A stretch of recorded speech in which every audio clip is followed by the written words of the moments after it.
മറ്റു വാർത്തകളിലേക്ക്. സംസ്ഥാനത്ത് അതിതീവ്ര മഴ തുടരുന്നു. 5 ജില്ലകളിൽ റെഡ് അലർട്ട്. മണിക്കൂറിൽ 60 കിലോമീറ്റർ വേഗതയിൽ കാറ്റിനും സാധ്യത.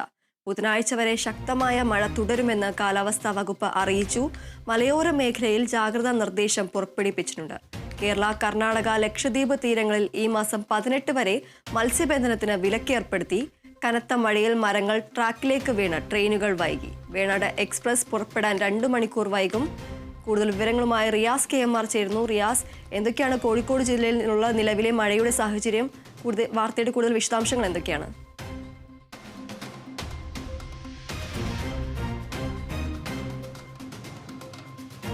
Good morning. ഇന്ന് മഴ അതിതീവ്രമായൊരു പ്രഭാതമാണ് കോഴിക്കോടിനെ സംബന്ധിച്ച് ഉള്ളത്. കാരണം അതിതീവ്രമായ മഴ കോഴിക്കോട് ജില്ലയിൽ തുടരുകയാണ്.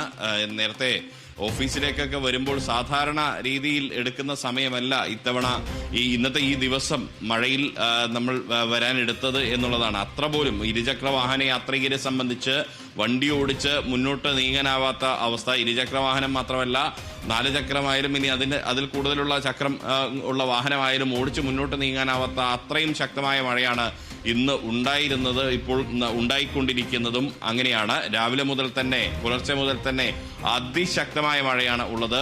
പരസ്പരം ഈ ആള് നേരത്തെ വരുന്ന സമയത്തുള്ള ഒരു അനുഭവം വെച്ച് പറയുകയാണെങ്കിൽ, പരസ്പരം മുന്നിലുള്ള വാഹനം കാണാത്ത രീതിയിൽ ലൈറ്റൊക്കെ ഇട്ട് വരേണ്ടി വരുന്ന ഒരു സാഹചര്യമായിരുന്നു ഉണ്ടായിരുന്നത്. അങ്ങനെ ഒരു ശക്തമായ മഴ തുടരുന്നു. കോഴിക്കോട് നഗരത്തിലെല്ലാം തന്നെ വെള്ളക്കെട്ടുകൾ അതിരൂക്ഷമാണ്. ഇന്നലെ വേറിട്ടൊരു പ്രതിഷേധവും നമ്മൾ കോഴിക്കോട് ജില്ലയിൽ കണ്ടു. കാരണം ഈ മാനാഞ്ചിറയിലെ വെള്ളക്കെട്ടിനെതിരെയൊക്കെ ഒരു രാഷ്ട്രീയ പാർട്ടി അവിടെ തോണിയിറക്കി പ്രതിഷേധിക്കുന്ന ഒരു സാഹചര്യം കണ്ടു. അതിന് സമാനമായ രീതിയിൽ തന്നെയാണ് നഗരത്തിൽ പലയിടത്തും വെള്ളക്കെട്ടുകൾ രൂക്ഷമാണ്. പക്ഷേ ഒരു ആശ്വാസം എന്ന് പറയുന്നത്, ഇത്തവണ 2 ഘട്ടങ്ങളിലായാണ് മഴ സംസ്ഥാനത്തുടനീളം പെയ്യുന്നത്.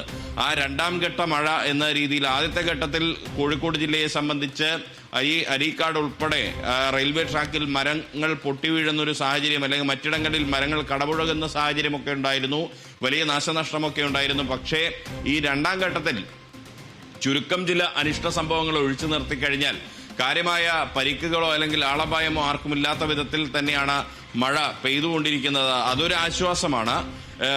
കാരണം എവിടെയും കഴിഞ്ഞ ദിവസം മാങ്കാവിൽ ഒരു പഴയ കെട്ടിടം, പഴകി ദ്രവിച്ചൊരു കെട്ടിടം തകർന്നു വീണു. ഇന്നലെ ഉടുമ്പ്രയിൽ ഒരു സംരക്ഷണ ഭിത്തി തകർന്നു എന്നത് ഒഴിച്ചു കഴിഞ്ഞാൽ കാര്യമായൊരു നാശനഷ്ടം എവിടെയും ജില്ലയിൽ ഇത്തവണ ഈ 2ാം ഘട്ടത്തിൽ റിപ്പോർട്ട് ചെയ്യപ്പെട്ടിട്ടില്ല എന്നുള്ളത് ആശ്വാസമാണ്. പക്ഷേ മഴ ശക്തമാണ്.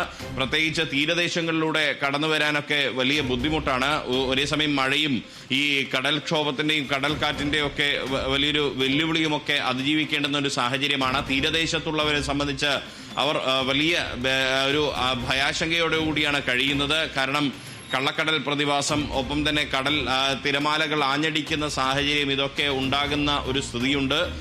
ഒപ്പം തന്നെ ഈ ട്രോളിംഗ് നിരോധനമാണെങ്കിൽ കൂടിയും ചെറുവള്ളങ്ങൾക്ക് കടലിൽ പോയി മീൻ പിടിക്കാവുന്നൊരു സാഹചര്യം ഉണ്ടായിരുന്നു. പക്ഷെ അതിന് പോലും സാധിക്കാതെ വലിയ വറുതിയുടെ ഒരു ദിനങ്ങളാണ് അവരെ സംബന്ധിച്ച്, മത്സ്യബന്ധന തൊഴിലാളികളെ സംബന്ധിച്ച്, തീരദേശങ്ങളിലുള്ളവരെ സംബന്ധിച്ച് ഈ കടന്നു പോകുന്നത്. അങ്ങനെ ഇപ്പോൾ പേമാരി ആവുന്ന ഒരു സമയത്ത് ആ പേമാരി അവരുടെ കൂടുതൽ ദുരിതം വർദ്ധിപ്പിക്കുന്ന ഒരു കാഴ്ചയാണ് നമുക്ക് കാണാൻ സാധിക്കുന്നത്. മലയോരത്തും അതിതീവ്ര മഴ തുടരുകയാണ്. മലയോരത്ത് വിവിധ നിയന്ത്രണങ്ങൾ ഏർപ്പെടുത്തിയിട്ടുണ്ട്. കാരണം ക്വാറിയുടെയും ഖനന പ്രവർത്തനങ്ങളെല്ലാം തന്നെ പൂർണ്ണമായി നിരോധിക്കുകയും മലയോര മേഖലയിലേക്കും ബീച്ചുകളിലേക്കുമുള്ള യാത്രകളെല്ലാം തന്നെ നിയന്ത്രിക്കുകയും ചെയ്തിട്ടുണ്ട്. ജലസ്രോതസ്സുകളിൽ പ്രവേശിക്കുന്നതിന് വിലക്കേർപ്പെടുത്തിയിട്ടുണ്ട്. കോഴിക്കോടിനെ സംബന്ധിച്ച് ഇന്ന് വിദ്യാഭ്യാസ സ്ഥാപനങ്ങൾക്ക് അവധി നൽകിയിട്ടുണ്ട്. പക്ഷേ കോളേജുകൾക്ക് അത് ബാധകമല്ല. പക്ഷേ രാവിലത്തെ മഴ കാണുമ്പോൾ കോളേജ് വിദ്യാർത്ഥികൾ എങ്ങനെ ഈ മഴയെ അതിജീവിച്ച് കോളേജുകളിൽ എത്തുമെന്ന് ജില്ലാ കളക്ടർ തന്നെ മറുപടി പറയേണ്ടുന്ന ഒരു സാഹചര്യമാണ്. അങ്ങനെ അതിശക്തമായൊരു മഴയാണ്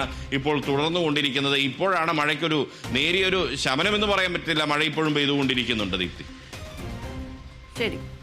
സംസ്ഥാനത്ത് അതിതീവ്ര മഴ തുടരുന്നു. 5 ജില്ലകളിൽ റെഡ് അലർട്ട് പ്രഖ്യാപിച്ചു. മണിക്കൂറിൽ 60 കിലോമീറ്റർ വേഗതയിൽ കാറ്റിനും സാധ്യതയുണ്ട്. ബുധനാഴ്ച വരെ ശക്തമായ മഴ തുടരുമെന്നാണ് കാലാവസ്ഥാ വകുപ്പ് അറിയിച്ചിരിക്കുന്നത്. റിയാസ് KMR ആണ് വിവരങ്ങൾ നൽകിയത്.